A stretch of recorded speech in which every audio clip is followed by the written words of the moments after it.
आज हम बात कर रहे हैं अजीज जहां बेगम ट्रस्ट फॉर ब्लाइंडनेस के साथ। सर, आपने बात की पाकिस्तान में नहीं है, क्या आपके ट्रस्ट से पहले कोई ऐसा स्टेट ऑफ आर्ट डिपार्टमेंट नहीं है? जी, बट उनका स्टैंडर्ड ये नहीं है।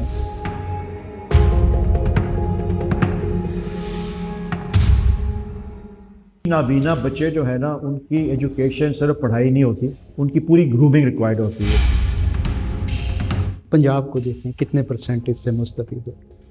देखिए जी, अभी तो इट्स अ स्मॉल बिगिनिंग। सिर्फ लाहौर को मतलब एनीबॉडी इज़ वेलकम, हम असेस करते हैं। ब्लाइंड जो बच्चे होते हैं वो कभी मेट्रो रोक लेते हैं, कभी असेंबली के बाहर पहुंच जाते हैं, उनकी आवाज़ कौन बनेगा? उनको कॉन्फिडेंस कौन देगा?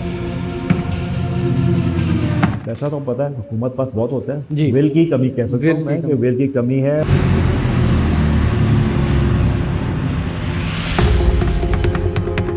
चीफ मिनिस्टर या गवर्नर आया तो वन टाइम डोनेशन दे दिया, कुछ तरह कर दिया।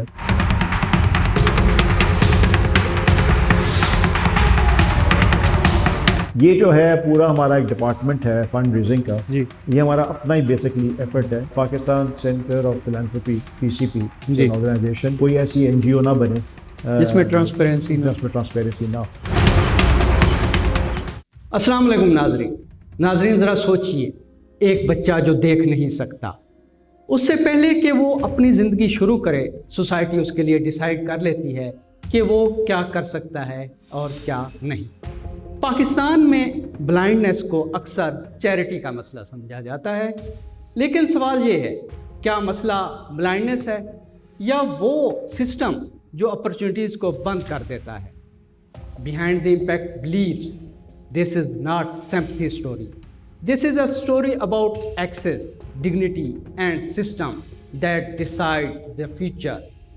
आज हम बात कर रहे हैं अजीज़ जहां बेगम ट्रस्ट फॉर ब्लाइंडनेस के साथ। एक ऐसा इंस्टीट्यूशन जो दहाइयों से तर्स नहीं, राइट्स की बात कर रहा है, जो ब्लाइंडनेस को लिमिटेशन नहीं, कैपेबिलिटी का तौर पर देखता है।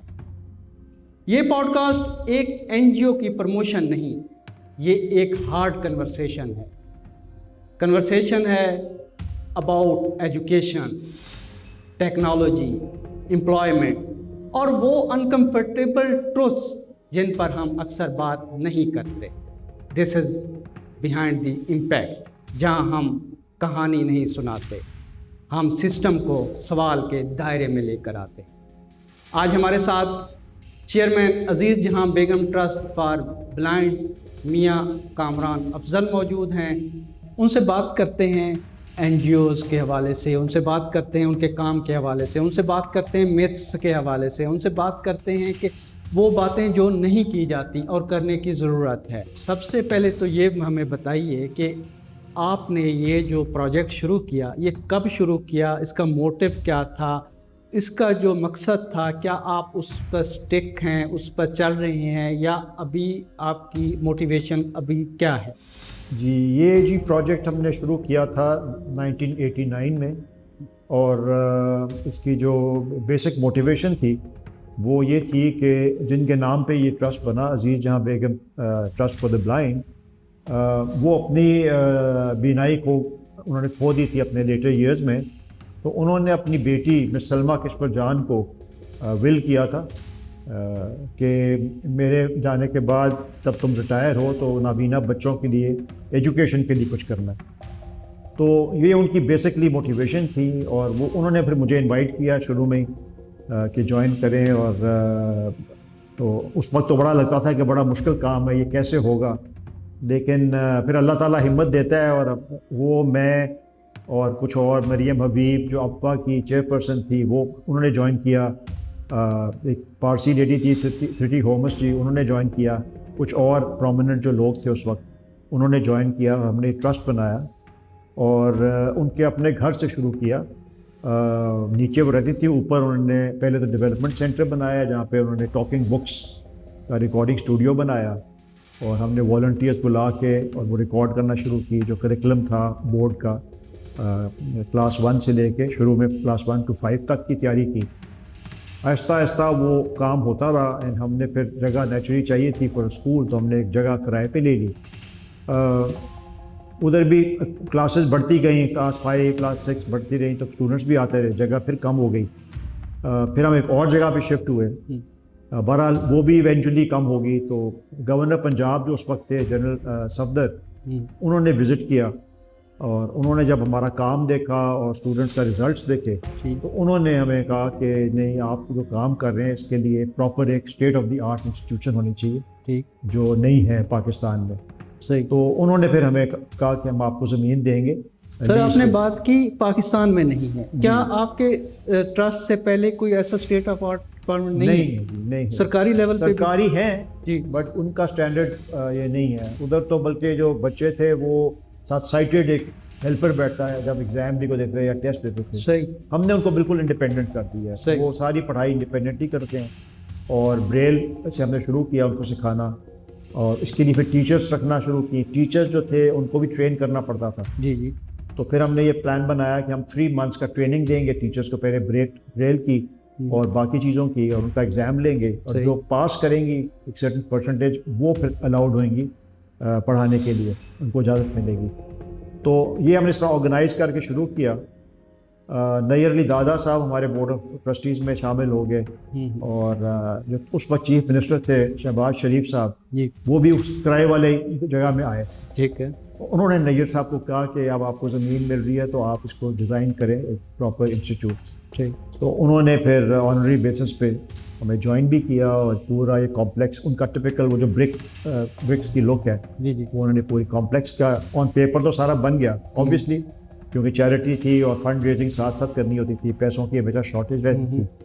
तो हमने कहा कि सबसे पहले स्कूल की बिल्डिंग बना लें ताकि बच्चे जो हैं कंफर्टेबली एक जगह पे शिफ्ट हो सकें। तो अल्लाह ने मदद की, हमने रूम स्पॉन्सर कराए डोनर से, वो बिल्डिंग भी बन गई। उसके बाद हमने एडमिनिस्ट्रेशन के लिए एक ब्लॉक बनाया, उसके ऊपर ही फिर हमने एक डेवलपमेंट सेंटर अपना बनाया प्रॉपर, जहाँ पे जो टॉकिंग बुक्स थी कैसेट्स वाली, नेचुरली वो आउटडेट होगी टेक्नोलॉजी, हमने उसको डिजिटलाइज किया। उसमें डेजी फाउंडेशन इंटरनेशनल एक ऑर्गेनाइजेशन है जापान बेस्ड, ठीक, उनसे हमने मदद ली और दे हेल्प्ड अस, और वो हमने सारा अभी तक हमारा ये ऑनगोइंग वर्क है। जो नई हम बुक्स डेवलप करते हैं वो फिर हम डिजिटाइज करते हैं उनको उसके स्टूडियो के अंदर। अच्छा सर, काम बहुत अच्छा कर रहे हैं आप, आपने डेवलपमेंट भी अच्छी की है और आप आगे बढ़ रहे हैं। मेरा बुनियादी सवाल है आपसे कि पाकिस्तान जैसे माशरे में जहाँ माजूरी किसी भी किस्म की हो, ब्लाइंड हो या कि इसको सोसाइटी में या इवन फैमिली में बर्डन समझा जाता है, लायबिलिटी समझा जाता है, ऐसा बच्चा जो घर में मौजूद है उसके घर वाले भी उसे वो तवज्जो नहीं दे सकते या नहीं दे पाते, उसको आप उसका कॉन्फिडेंस बिल्ड करने में, उसको आगे लाने में आपका इदारा क्या कर? देखिए जी, नाबीना बच्चे जो है ना, उनकी एजुकेशन सिर्फ पढ़ाई नहीं होती, उनकी पूरी ग्रूमिंग रिक्वायर्ड होती है। बिकॉज जो आप इमेजिन करेंगे, अगर आपको कुछ नज़र नहीं आ रहा तो आपके हाथों की मूवमेंट, आपकी कोऑर्डिनेशन, बहुत मसले हैं। और जो हमारा एक्सपीरियंस है शुरू में कि उन बच्चों की अपनी फैमिली और अपने माँ बाप जी जी ने उनको बिल्कुल डिस्कार्ड किया हुआ था कि ये तो कुछ नहीं कर सकते, ये तो ब्लाइंड है जी। तो उनको पहले तो पेरेंट्स को कन्विंस करना कि नहीं, यही मेरा सवाल है। हाँ, आप हमें मौका दें, हम आपके बच्चों को पढ़ाएंगे भी और ग्रूम भी करेंगे, और उनको हमारा जो ऑब्जेक्टिव है उनको बिल्कुल जो साइटेड बच्चे हैं दूसरे स्कूलों में उनसे बल्कि बेहतर वो परफॉर्म करें। तो वो बड़े हैरान होते हैं कि ये कैसे होगा, बट हमने फिर करके दिखाया। ठीक। शुरू में तो बहुत मुश्किलात हुई, लेकिन अब तो हमारे पास रोल मॉडल्स हैं। हमारी जो एक स्टूडेंट है साइमा सलीम, उन्होंने CSS में रिटन में टॉप किया, ब्लाइंड बच्ची थी, और ओवरऑल पाकिस्तान में 6th पोजीशन ली। सर, अलमुनाई पे हम आएंगे, पहले ये बताइए आपकी जो बात चल रही है, एक इसको थोड़ा सा हम इकोनॉमी या उस साइड पे ले जाते हैं। हमारे यहाँ अक्सर जो बच्चे होते हैं या ऐसे ख़ानदान में जिनका विजुअली इम्पेयर्ड होते हैं, तो उसके साथ मईशत भी लगी होती है। मतलब ये कि वो चाहते हैं कि हमारा बच्चा मदरसे में चला जाए, कम से कम इसको वहाँ पे खाना मिल जाएगा, ये पढ़ भी लेगा। आप इंसेंटिव कोई दे रहे हैं इस हवाले से? देखिए जी, सबसे बड़ा इंसेंटिव तो ये है कि हम चैरिटी ऑर्गेनाइजेशन है तो हमारी कोई फ़ी नहीं है, सब कुछ मतलब हम करते हैं। इवन यूनिफॉर्म्स, बुक्स, हर चीज़ हम प्रोवाइड करते हैं। ट्रांसपोर्टेशन हमारी है, अपनी बसेज हैं, वो पूरे लाहौर में सुबह पिक करती हैं, फिर स्टूडेंट्स को ड्रॉप करती हैं, तो वो बहुत बड़ी फैसिलिटी है। बिकॉज उस वक्त, अब तो खैर LDA सिटी बन रहा है तो काफ़ी रौनक है, जी जी बट उस वक्त तो बिल्कुल था कि इधर आएगा कौन। जी जी लेकिन हमने इसीलिए फिर ये सारा ट्रांसपोर्ट का अपना इंतज़ाम किया ताकि पेरेंट्स को तकलीफ ना हो और हमारी अपनी हम खुद पिक एंड ड्रॉप करें। तो आप बात कर रहे थे पेरेंट्स को कन्वेंस करने की, हाँ। तो आप किस तरह करते हैं? पेरेंट्स का जी, हम बाकायदा पेरेंट्स को जब शुरू में हम बताते हैं उनको, फिर वो आते हैं, हम उनसे डिस्कशन करते हैं, उनको बताते हैं जी जी अपने मुताले कि हम क्या करना चाहते हैं। वो भी हैरान होते हैं कि ये पॉसिबल कैसे हो। लेकिन हमने फिर कुछ लोग पेरेंट्स ने जब कन्विंस हुए तो उन्होंने अपने बच्चों को एडमिट करवाया, और ऐसा ऐसा उनको देख के फिर और पेरेंट्स ने, उन्होंने जब उन बच्चों को देखा कि ये तो परफॉर्म भी कर रहे हैं और इंग्लिश मीडियम स्कूल है, जी। जिस तरह बाकी नॉन इंस्टीट्यूशन हैं, उन जैसे ही बिल्कुल उनके रिजल्ट्स भी आ रहे हैं और फर्स्ट डिविजन्स ले रहे हैं। सारी लड़कियां, फिर कनेड कॉलेज को हमने कांटेक्ट किया, हमारी सारी लड़कियां लाहौर कॉलेज, यूनिवर्सिटी और कनेड जाती हैं, माशाल्लाह। और सब लड़के गवर्नमेंट कॉलेज लाहौर जाते हैं। अच्छा। उधर भी हमने ब्रेल का एक असिस्टिव, हमारे एक स्टूडेंट ने गवर्नमेंट कॉलेज में भी एक बनाया सही। सेंटर, ताकि आगे ग्रेजुएट स्टडीज़ के लिए उनको हेल्प दी जाए या वहाँ पे कोई प्रॉब्लम हो रहा है। हमारे पास बहुत बड़ी लाइब्रेरी है जहाँ बेशुमार बुक्स हैं, थाउजेंड्स। तो उधर फिर हम उनको इंकरेज करते हैं कि जब भी वो आएँ, उनका पुराना स्कूल जो है अवेलेबल फॉर एनी हेल्प और असिस्टेंस। तो यही वजह है कि उधर भी जाकर उन्होंने बड़ा अच्छा परफॉर्म किया। कई स्टूडेंट्स लेक्चरार हैं, प्रिंसिपल हैं गवर्नमेंट कॉलेजेस की स्पेशल एजुकेशन के। कुछ स्टूडेंट्स हमारे अमेरिका चले गए for masters in computer science. 5वीं क्लास के बाद सारे लैपटॉप्स पे हम कन्वर्ट हो जाते हैं। तो इट्स ऑल, और अब सॉफ्टवेयर आ गई है जिसमें जब एक नाबीना बच्चा टाइप करता है तो वो सुन सकता है कि मैं टाइप क्या कर रहा हूँ।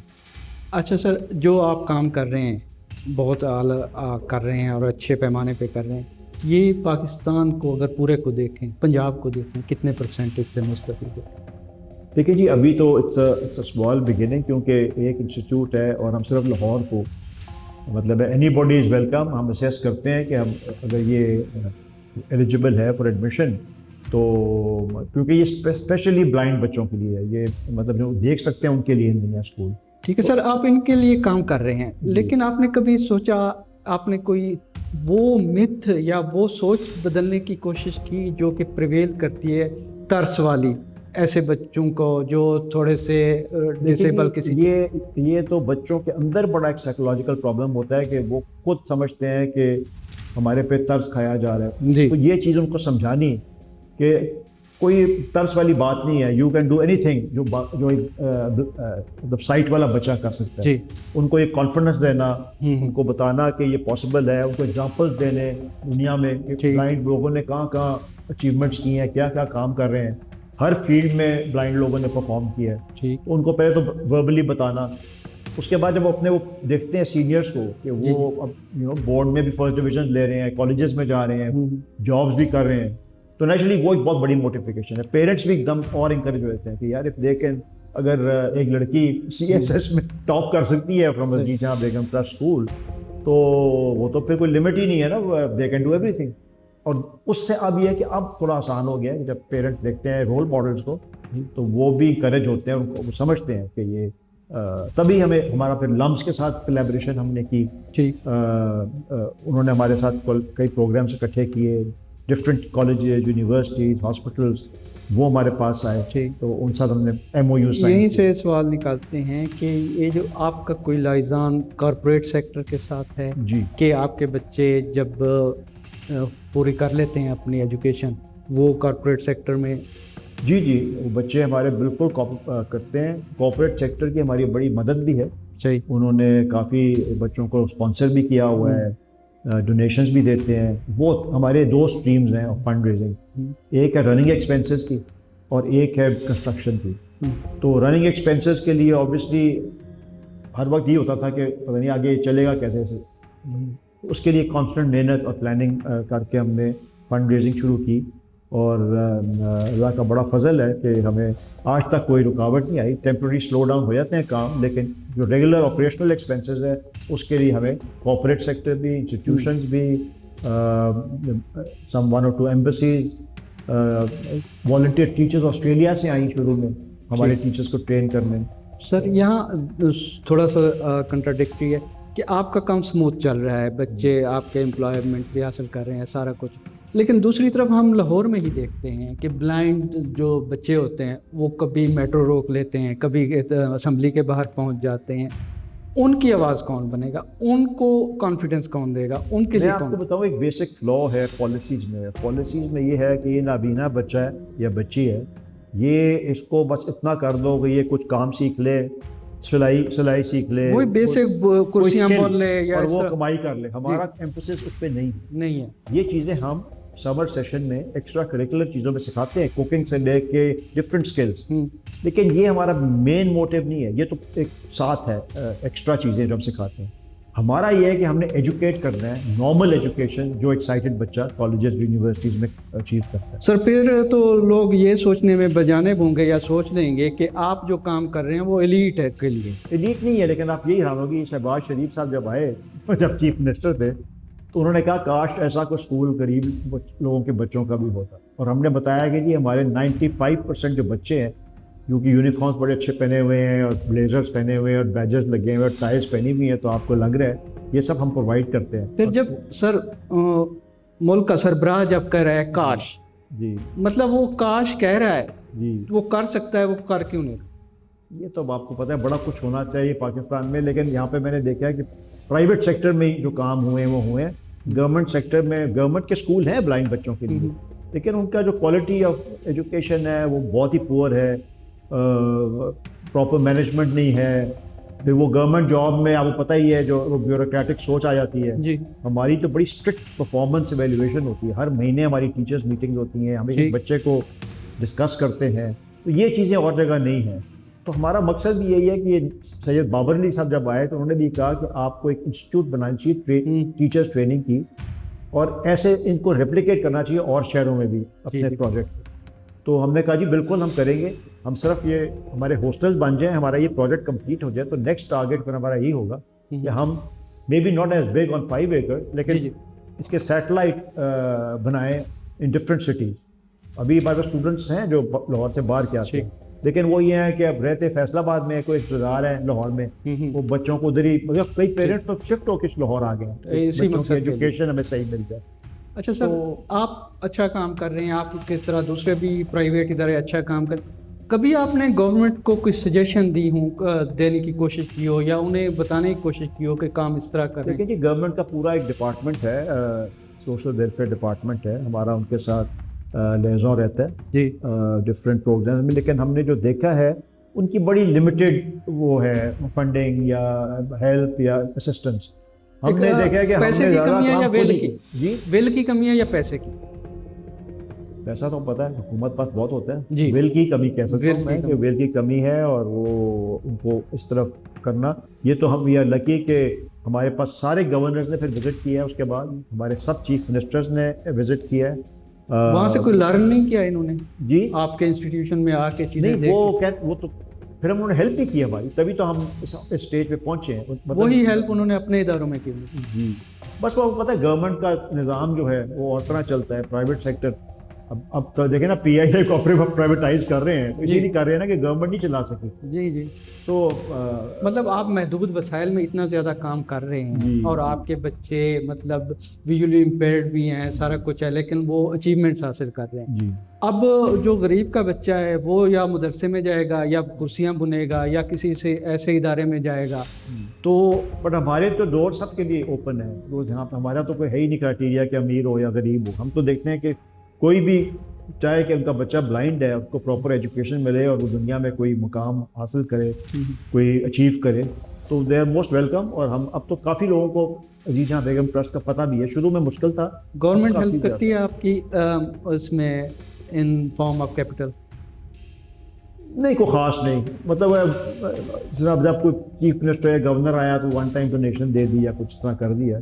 ये जो है पूरा हमारा एक डिपार्टमेंट है फंड रेजिंग का, जी ये हमारा अपना ही बेसिकली एफर्ट है। जो एक ऑर्गेनाइजेशन है अमेरिका में, उन्होंने ये अपना एक है डॉक्टर्स, पाकिस्तानी डॉक्टर्स की अमेरिका में, उनकी सिस्टर कंसर्न है ठीक है। अलायंस ऑर्गेनाइजेशन, उन्होंने अमेरिका में फंड रेजिंग की, और क्योंकि साइमा सलीम पोस्टेड है न्यूयॉर्क यूनाइटेड नेशंस में, तो वो खुद गई और उसने वहाँ स्पीच भी दी। जी जी उन्होंने हमारे लिए फंड रेजिंग अमेरिका से की। फिर हमें एक इंग्लैंड में ऑर्गेनाइजेशन जी, है जी। टर्निंग पेजेस, वो आए, उन्होंने हमारे हमसे सुना, उनसे हमारी बात हुई, उन साथ भी हमने फिर एक किया अरेंजमेंट। वो हमें लाइब्रेरी के लिए, बुक्स के लिए फंड्स देते हैं। इस तरह वेरियस, जिस तरह एक हॉस्पिटल है, ये जो राशिद लतीफ़ हॉस्पिटल है, उन साथ हमारा हम गए, हमने MOU साइन किया। उन्होंने, उनके स्टूडेंट्स आते हैं और वो बच्चों के मेडिकल चेकअप करते हैं फ्री में, जी जी और वो करते हैं। इस तरह डिफरेंट ऑर्गेनाइजेशन साथ हमने ऑर्गेनाइज किए हुए हैं।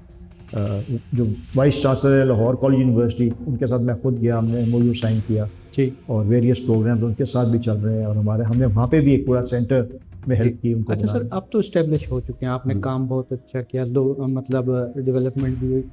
इसी तरह का काम दूसरे लोग भी करना चाह रहे हैं या कर रहे हैं, उनके लिए कोई गाइडलाइंस या उनको असिस्ट करने का आपने कभी सोचा? उनको माली नहीं, मतलब अपने technical. We are always open जी। हमारे पास आते हैं डिफरेंट। हमारे पास पर्क एंड ब्रेलर मशीन है जी वो हमने इम्पोर्ट, बड़ी महंगी है वो, अमेरिका से हमने जी। इम्पोर्ट की भी। तो वो जो और ऑर्गेनाइजेशन उनको दे कम, वो उनको प्रॉब्लम हो जाए तो हमको रिपेयर भी करके देते हैं। हमारे पास एक प्रॉपर वर्कशॉप है, जी जी तो वहाँ पे हम उनको असिस्ट इस तरह करते हैं। फिर हमारी जो हमने इंग्लिश उर्दू डिक्शनरी बनाई है ब्रेल में, जी जी वो हमने अपने लिए तो हम है ही हमारी लाइब्रेरी में, हमने और स्कूलों को जो है उनको भी दी हैं। कुरान की हमने पूरी ब्रेल में हमने उसको कन्वर्ट किया है, तो वो भी हमने आगे दिया है। इस तरह हम assist in the form of whatever हमारे पास फैसिलिटी है, ये जो हम कर सकते हैं वो हम करते हैं। आपने कहा कि कुरान की ब्रेल में मौजूद है, जी। क्या ये ब्रेल सिस्टम जो है हमारे मदारस में भी है? मेरा नहीं ख्याल, आई डाउट इट। होना चाहिए। हाँ, उनका आपको पता है कि और किस्म का ही करिकुलम होता है। ठीक अब है। गवर्नमेंट ने कोशिश की है कि उनको भी नॉर्मल एजुकेशन भी साथ पढ़ाई जाए, और सिर्फ इस्लामिक या वही तालीम ना हो, और भी चीज़ें आनी चाहिए, ताकि सोसाइटी में वो पूरा अपना एक रोल परफॉर्म करे। बट वहाँ पे रेजिस्टेंस भी बहुत होती है, आपको पता ही है। वो बड़ी स्ट्रॉन्ग ऑर्गेनाइजेशंस होती हैं और वो रेजिस्ट भी करते हैं कि उनकी सिलेबस में या उसमें कोई चेंजेस लाए जाए। सर, ये AI का एरा है, ऐसे आपके इंस्टीट्यूशन में या इस तरह के इंस्टीट्यूशन में AI क्या किरदार अदा कर सकती है और आप क्या कर रहे हैं? अभी जी इस साल हमने AI को एक प्रॉपर सब्जेक्ट की तरह इंट्रोड्यूस कर दिया, ठीक है। और हमने एक्सपर्ट बुलाए जिन्होंने हमें भी सारा ब्रीफिंग दी और प्रेजेंटेशंस दी कि AI से हम किस तरह फ़ायदा उठा सकते हैं। उन्होंने हमें कहा कि आप AI सिखाने का उसमें ना पढ़ें, आप AI का यूज़ करने में अपने बच्चों को एक्सपर्ट बनाएं। Implementation विच इज़ राइट कि अब AI तो बन गई है, हाँ जी, अब आपने उसको यूज़ करना है। हाँ जी। तो वेरियस है, डीप सीक है, चैट GPT है, और डिफरेंट फॉरम्स है जो हमारे बच्चे अब यूज़ करते हैं। जी, और वॉइस कमांड दी जाती है। इट इज़ सो यूजफुल, मतलब है कि उसमें तो अब AI से तो आप देखें ना, कुछ भी आप कर सकते हो। अगर आपको कोई इन्फॉर्मेशन देनी हो या कुछ भी हो, तो वो हमारे बच्चे यूज़ कर रहे हैं और उसका बड़ा फ़ायदा होगा। और दुनिया बदल रही है, हमने भी साथ साथ अपने आप को उनके मुताबिक कर रहे हैं। सर, आपकी ऑर्गेनाइजेशन में मुख्तलिफ बैकग्राउंड से लोग आते हैं। ब्लाइंडनेस, पता नहीं होता कि ब्लाइंडनेस उनकी क्रॉनिक है, ब्लाइंडनेस इनकी परमानेंट है या क्योरेबल है, तो आप मेडिकली उनके चेकअप वगैरह करवाते जी हैं? जी, एवरी स्टूडेंट जब आता है तो उसका मेडिकल चेकअप होता है। ज़्यादातर ये जो ब्लाइंडनेस है ना, कोई ऑर्गेनाइजेशन है जो क्योरेबल डिजीज़ को करती हैं, जिसकी वजह से बीनाई चली जाती है। हमारा ये है कि ज़्यादा स्टूडेंट्स वो हैं जो क्योर नहीं हो सकते, उनका इलाज कोई नहीं। एक वो बीमारी होती है रेटिनाइटिस पिगमेंटोसा, तो ये वो है जिसका कोई इलाज नहीं है। सही।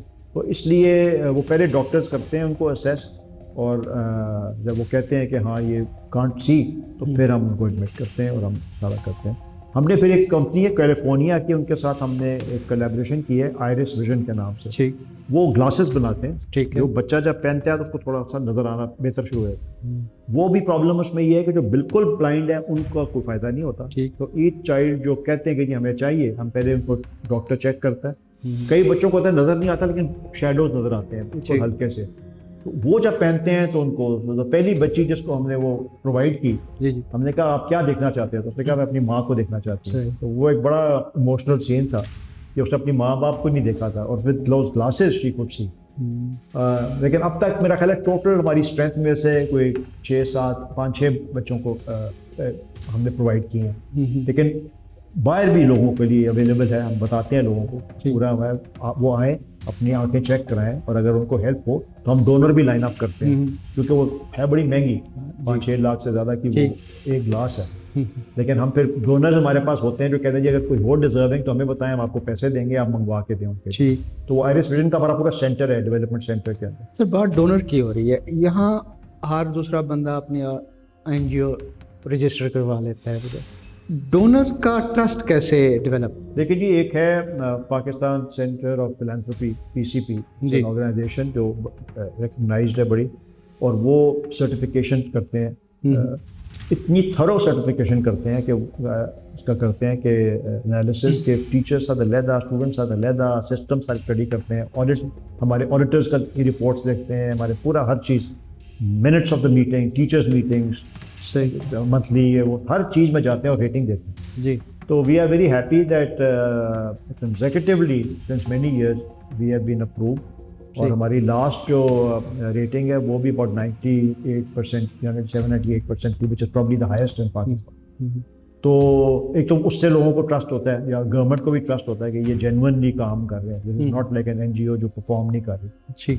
और इस तरह वेरियस और जो है गवर्नमेंट इकोनॉमिक अफेयर्स डिवीजन से हम अप्रूवल लेना पड़ता है, उनकी अपनी एक प्रोसीजर होता है, सोशल वेलफेयर डिपार्टमेंट वाले एनालिसिस करते हैं, फिर आपको अप्रूव करते हैं जी। तो इस तरह वेरियस ओवरसाइट भी होती है इंस्टीट्यूशंस की, टू मेक श्योर कि ये उस किस्म की NGO नहीं है। और अब तो बहुत सख्ती होगी, जब से ये फैटफ का हुआ है जी, तो दे आर वेरी केयरफुल कि कोई ऐसी NGO ना बने जिसमें ट्रांसपेरेंसी ना हो। तो वो हम we rigorously follow the systems to make sure कि लोगों को पूरा ट्रस्ट हो, तभी हमें रिकग्निशन भी मिलती है इंटरनेशनली एंड लोकली। सर अच्छा, ये तो बात आपने बेहतरीन की कि ट्रांसपेरेंसी होती है, क्या NGO सेक्टर में 2 नंबरी होती है? पहले बहुत होती थी, क्योंकि पहले इतने कंट्रोल्स नहीं थे जी, तो लोगों ने बना लिया फॉर वेरियस पर्पसेस। मेरे ख्याल में अब इतना आसान नहीं है, क्योंकि अब वो रजिस्टर ही नहीं करते, और काफ़ी ज़्यादा सख्ती हो गई है, मॉनिटरिंग हो गई है, इवन इंटरनेशनल मॉनिटरिंग हो गई है। अब हमारे पास कोई डोनेशन अगर बाहर से आता है तो वो पूरी स्क्रूटनी के बाद आता है कि कौन भेज रहा है, किसको भेज रहा है, किस पर्पज़ के लिए भेज रहा है, और उसकी अप्रूवल हमें लेनी पड़ती है इकोनॉमिक अफेयर्स डिवीजन से, ये वो जो हमें नेचुरली उनकी रिक्वायरमेंट्स पूरी करनी पड़ती हैं तो मिलती है। अच्छा सर, एक जो हमारे मुल्क में आपको भी पता है कि एक दहशतगर्दी की लानत लगी हुई है हमारे साथ और ऑन गोइंग जारी रहती है, उसके हवाले से गवर्नमेंट ने मॉनेटरी जो पॉलिसीज़ हैं वो चेंज की थी कि पैसा कहाँ जा रहा है, किसके पास जा रहा है, वो सारी ट्रांसपेरेंसी, उसका आपकी NGO की ग्रोथ पे कोई असर पड़ा? जी पड़ा है, बिल्कुल पड़ा है, और ये बड़ा कंसर्न था उस दिन, बल्कि हमारी मीटिंग भी हुई है लम्ब में, जो सब NGOs आए हुए थे, जो प्रॉपर NGOs हैं उनका हमने ये कहा था कि वो ठीक है, गवर्नमेंट की मजबूरी है, फैटअप है, इंटरनेशनल IMF है, ओवरसाइट है, लेकिन ये है कि they should concentrate more on the areas जो लोग काम जेन्युइन नहीं है। There are other ways of checking कि जेन्युइन NGO की नहीं, बजाय इसके कि जो सही काम कर रहे हैं उनके लिए मुश्किलात बढ़ाते जाएँ। तो वो हमने बाकायदा फिर हमने मीटिंग भी की, FBR से भी की, गवर्नमेंट के साथ भी प्रॉपर हमारी एक कमेटी है जो इस पे काम कर रही है to make it simpler and easier, कि जब हमारे पास सर्टिफिकेशंस आ गई इतनी सारी तो उसके बाद फिर स्क्रूटनी पर स्क्रूटनी करने का कोई फ़ायदा नहीं। बेटर है कि वो और एरियाज को जाएँ जहाँ पे जेन्युइन कोई चीज़ नज़र नहीं आ रही ऑन द ग्राउंड। लेकिन अगर एक NGO you can easily monitor and check कि ये NGO कर क्या रही है, इसके रिजल्ट्स क्या हैं, इसके स्टूडेंट्स क्या कर रहे हैं, या इसके और जो काम कर रहे हैं उसका क्या रिजल्ट आ रहा है, इम्पैक्ट क्या आ रहा है सोसाइटी पे। तो there are ways of monitoring. यहाँ पे प्रॉब्लम ये होता है कि ज़्यादा क्योंकि ब्यूरोक्रेसी रूल्स बनाती है जी, वो ऐसे कॉम्प्लिकेटेड बनाती है कि उनकी इंपॉर्टेंस रहे, तो आपको एक दफ्तर से दूसरे दफ्तर से उसमें बड़ा जो है। अब ये ज़मीन का ही आपको example, it took me 2 years, और मैं चाहता था ज़मीन के लिए, हालांकि गवर्नर ने अनाउंस कर दिया जी। वो एक दफ़ा तो मेरे साथ ये हुआ कि जब उस दिन में गया तो उन्होंने मुझे कोई 2-2 घंटे थी, मैं अपने काम के लिए कभी इतनी देर दफ्तरों के बाहर नहीं बैठा जितना मैंने इसके लिए। और वो आगे से मुझे कहते थे कि ये आपके क्या इंटरेस्ट है इसमें, कि आप क्यों ये करना चाहते हैं। तो मैं कहता मुझे नहीं पता है क्यों है, मैं करना चाहता हूँ, जो हमारे साथ लोग हैं वो करना चाहते हैं। तो why do you suspect our intention? आप देखें, हम जब काम करेंगे तो आपके सामने होगा। जी। 12 फिर बीच में नेक लोग भी मिलते हैं, अच्छे लोग भी मिलते हैं, वो सही। फिर हेल्प भी करते हैं, तो उससे बड़ी हमें फिर आसानी हो जाती है आगे चलने अच्छा, की। जो जेन्युइन एनजीओज काम कर रही हैं उनका कोई मुश्तरका प्लेटफॉर्म है जहाँ से आप अपने कंसर्न्स वगैरह आगे? जी जी जी जी, वो तो under the umbrella of the social welfare department भी होते हैं, उनकी मीटिंग बुलाते रहते हैं ये। जी। लेकिन वो मेरा हमेशा स्टैंड उधर यही होता है कि हर एनजीओ या हर किस्म की डिसेबिलिटी की अपनी रिक्वायरमेंट्स और अपने प्रॉब्लम्स हैं। अब जो ब्लाइंड बच्चों का की रिक्वायरमेंट है वो फ़र्क है, सही। जो डेफ की है वो फ़र्क है, जो डिफरेंट और डिसेबिलिटीज़ हैं उनकी फ़र्क है। तो मैं हमेशा उनको यही कहता हूँ, जो भी फेडरल गवर्नमेंट के प्रोविंशियल गवर्नमेंट के ऑफिसर्स होते हैं, कि आप हर एक के साथ इंडिविजुअली भी इंटरेक्ट करें। सर, वो मेरा सवाल ये था कि वही बच्चे जब अपने फैमिली में वापस जाते हैं तो पेरेंट्स को भी किसी किस्म का अपने ट्रेनिंग वगैरह दी है इनके साथ किस तरह बिहेव करना है या फिर? एक्चुअली किड्स कॉम्प्लेक्स बनाने का मकसद यही था कि प्री स्कूल में पेरेंट्स को भी इन्वॉल्व किया जाए। बिल्कुल, जो बच्चे अभी क्लास 1 में भी नहीं गए उनको ओरिएंटेशन हो, और उनको वो ताकि घर में भी वो देखें कि हम क्या करा रहे हैं और किस चीज़ के लिए तैयारी कर रहे हैं और वो करें।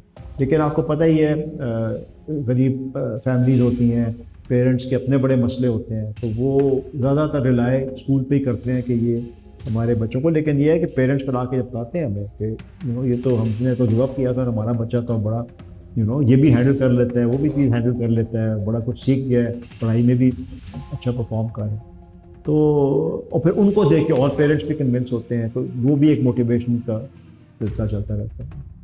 अच्छा सर, आप कैसे फ़र्क करेंगे कि एक बच्चा जो आपके स्कूल से पढ़ के सोसाइटी में अपने पार्टिसिपेट करता है और एक बच्चा जो अपने वैसे ही घर में पला है मुख्तलिफ जगहों से, उनकी पर्सनैलिटी कितनी डिफरेंट होती है?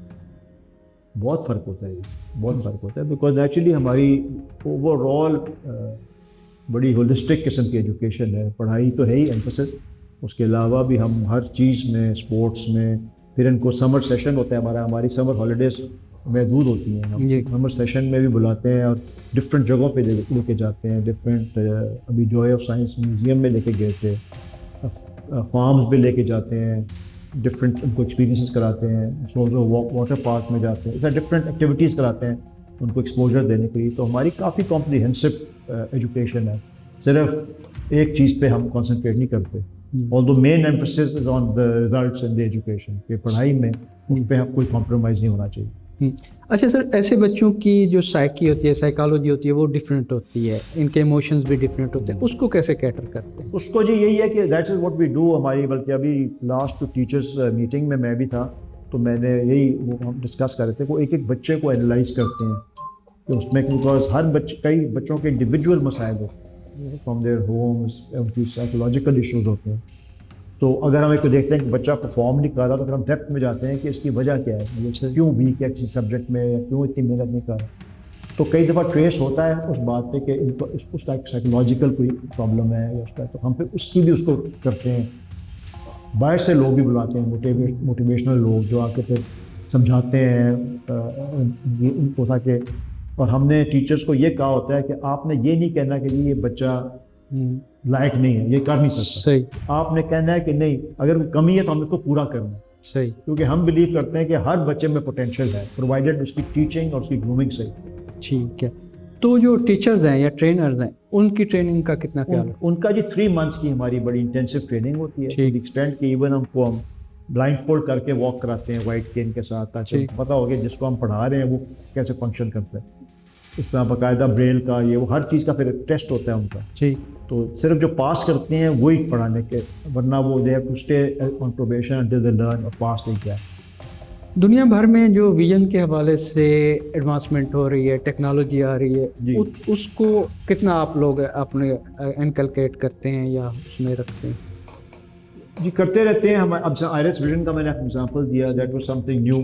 तो वो है, हमारे 2 ट्रस्टीज अमेरिका में भी हैं।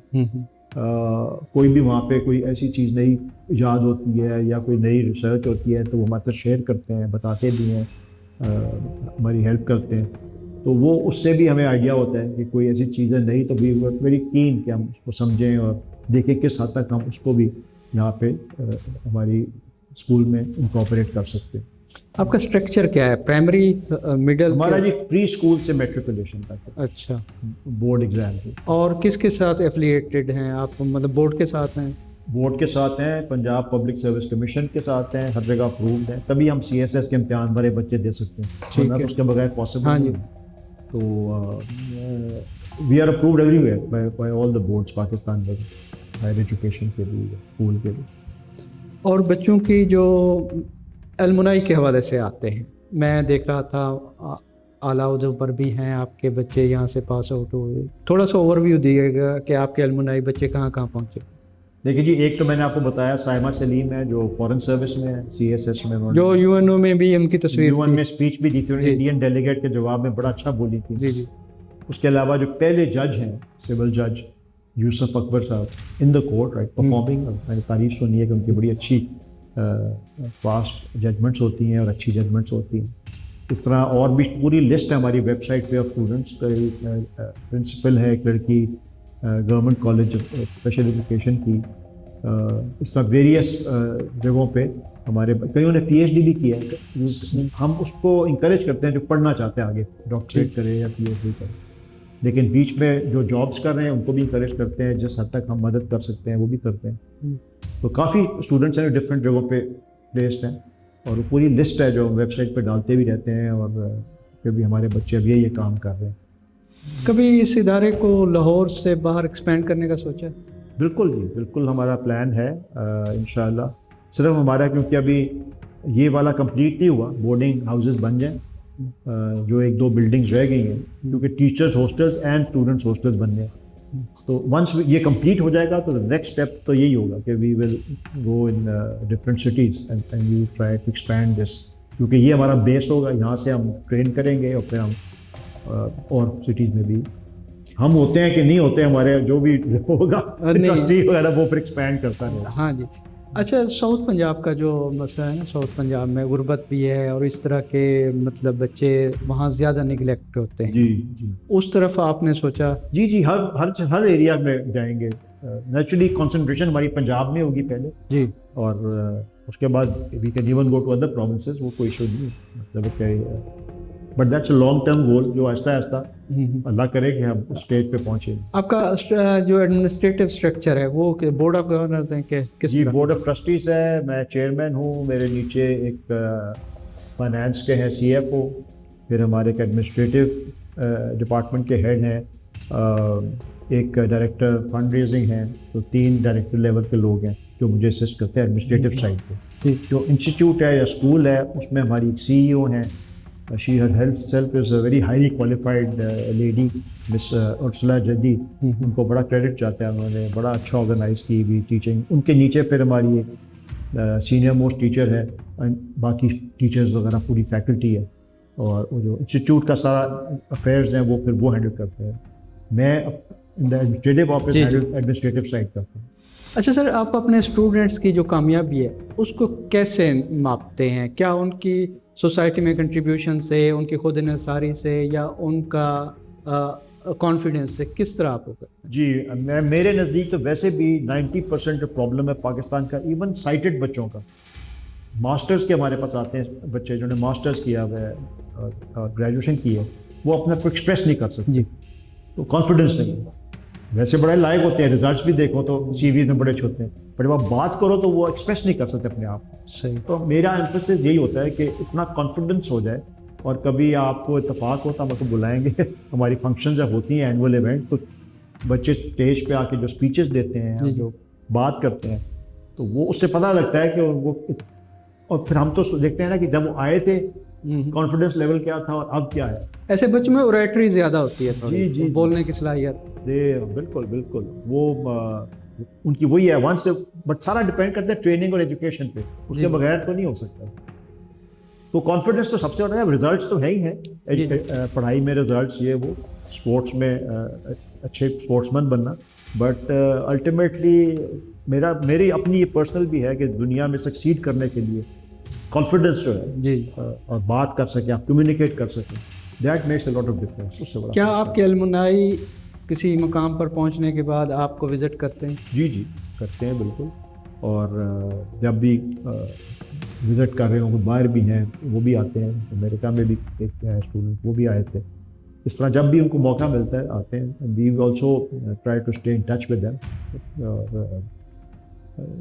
बल्कि हमने आजकल वो भी प्रिपेयर करते हैं कि जो बच्चे अब हैं पढ़ रहे हैं या जो पढ़ चुके हैं उनको how we can assist them in getting jobs, वो भी हम अब करेंगे। अच्छा सर, ये बताइएगा, हम कंक्लूजन की तरफ जाते हैं। आप अपने इदारे को अगले 10 साल में कहाँ पर देख रहे हैं? देखिए जी, 89 से हमने शुरू हुए थे बिल्कुल एक घर में से जी। और अगर मैं देखता हूँ अब 2026 आ गया है तो we have come a long way. मतलब है कि मैं उस वक्त हम, बल्कि मिस सलमा किश्वर जहाँ की ज़िंदगी में भी बड़ी वर्ड थी, ज़मीन के लिए वो बड़ी स्ट्रगल की, बट उनकी ज़िंदगी इतनी नहीं थी, उन्होंने देखा नहीं स्कूल को बनने के बाद। तो इस तरह ये तो एक कंटिन्यूस प्रोसेस है। लोग बदलते रहते हैं, काम चलते रहते हैं और हमारी कोशिश ये होता है कि ऐसा सिस्टमैटिक मैनेजमेंट हो both in the school level and the administrative, कि इंडिविजुअल्स पे किसी एक इंडिविजुअल पे डिपेंडेंस ना हो, सिस्टम्स बनाए जाएं, जो भी नेक्स्ट बंदा आए वो फिर वहाँ से pick up the pieces and move on. तो अनदर 10 years तो I see are hostels being made, पूरे पंजाब से स्टूडेंट्स आने शुरू हो जाएं। जी। ये हमारी बहुत बड़ी अचीवमेंट होगी, बिकॉज आजकल कंस्ट्रक्शन कॉस्ट इतनी है, उसके लिए फंड रेजिंग और सारा करना it's going to be an uphill task, but Allah करेगा जहाँ यहाँ तक पहुँचे हैं तो आगे भी मदद करेगा।